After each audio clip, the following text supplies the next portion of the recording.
In ancient Africa, where the very bones of the earth seem to resonate with history, the very first festival burst into life. And we all love a good festival, right? But this first festival, it's not just a gathering, it's a cosmic event. The air thrums with the beat of drums, each pulse a language older than words. It's a conversation echoing through the ages, and it doesn't stop there. Every culture loves festivals. So now we can leap across the ocean to the Americas, to the indigenous festivals, a whirlwind of color and passion. And these aren't just celebrations, they are the lifeblood of entire civilizations, alive with dance and ritual, every movement, every hue, telling a story of gods and men, of earth and sky, weaving a narrative that binds the community together in a shared and sacred identity.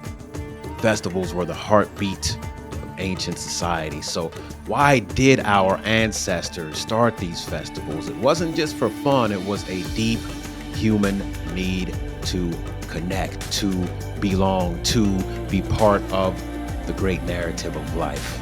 So next time you're at a festival, remember you are a living link to a chain that stretches back to the dawn of humanity.